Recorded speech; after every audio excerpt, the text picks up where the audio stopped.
अस्सलाम वालेकुम, मैं हूं इकरार हसन। ये IMF के साथ, इंटरनेशनल मॉनेटरी फंड के साथ भी एफिलिएटेड है। Name one single challenge. अस्सलाम वालेकुम, मैं हूं इकरार हसन और हम इस वक्त तारीखी कैम्ब्रिज यूनिवर्सिटी में, जो तकरीबन 816 साल पुराना तालीमी इदारा है, दुनिया भर में बहुत ही मोतबर इदारा, और यहाँ एक बहुत ही मोतबर इवेंट है।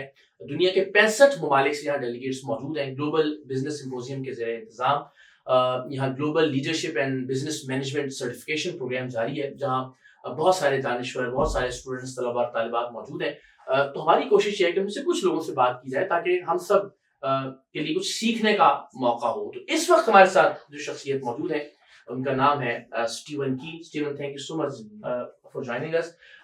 स्टीवन की ग्लोबल शेपर्स वॉशिंगटन DC के क्यूरेटर हैं, जो कि एक इनिशिएटिव है वर्ल्ड इकोनॉमिक फोरम का। ये IMF के साथ, इंटरनेशनल मॉनेटरी फंड के साथ भी एफिलिएटेड है। जो अफ्रीकन चैप्टर है, अफ्रीकन डिपार्टमेंट है, उसे देखते हैं। तो इनसे जरा कुछ बात करते हैं और जानने की कोशिश करते हैं कि मईशत को लेकर, डेवलपिंग ममालिक की मईशत को लेकर, इकोनॉमी को लेकर इनका नुक्ता नजर क्या है। So will start with the most important question I have in my mind. If I ask you that, name one single challenge or the problem which is the main hindrance in the way of economic development of developing countries, what would be that? I mean, one single problem or challenge or. You ask a very good question, my friend. Thank you. The one challenge, Yeah. speaking from my personal experience, having grown up also in a developing country, I would say that's education. Okay. Why is education? Well, look, think about it. We have the current generation who are making progress in development, who are creating structures. But if there is not a robust education system in place to prepare the next generation, the sustainable change cannot last. Then history is doomed to repeat itself, because we will have progress and then we will have a generation that's not prepared enough to take on that momentum forward, and therefore the progress resets itself. Yeah. And then we're back at square zero. So education to me is a very important system that needs to be paid a lot of attention to. The system of education that goes all the way from preschool to higher education. Because if you don't have a generation of people that's ready to take on the responsibilities, ready to take on the progress of the results being made by this current generation, there will be no such thing as sustainable development. It's not sustainable.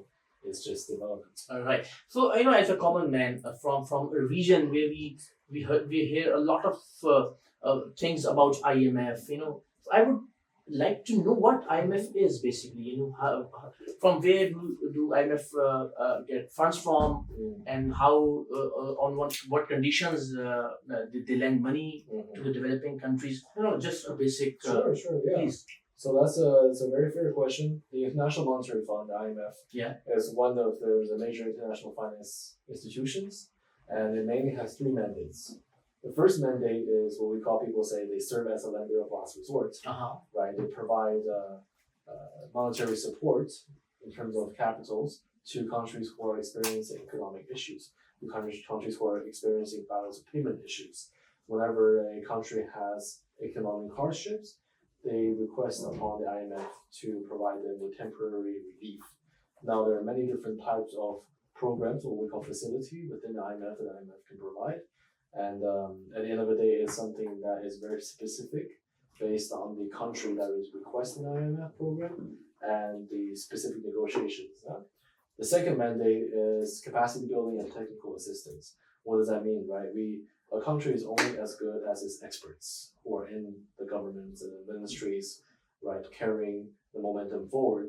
So we dispatch experts to countries all over the world and provide technical assistance, capacity building on things such as tax, such as legal, in a wide array of areas that supports the country's economic growth sustainably.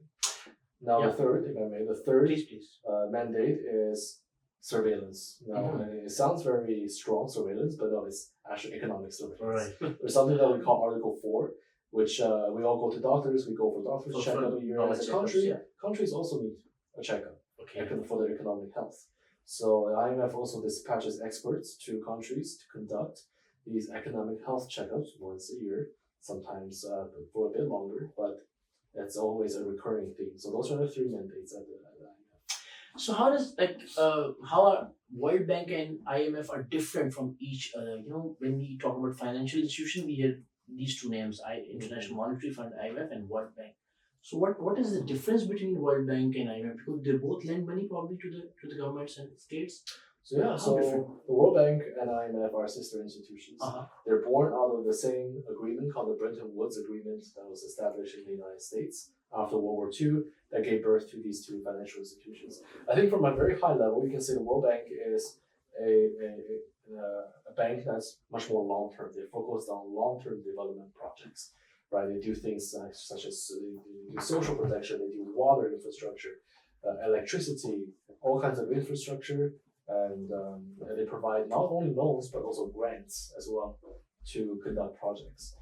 However, IMF on the other hand is focused much more laser focused and on the short term with macroeconomic stability, and that is very laser focused on the economic health of a nation, which I think at the end of the day, the World Bank and the IMF complements each other quite well because one focuses on the short run and one focuses on the long term.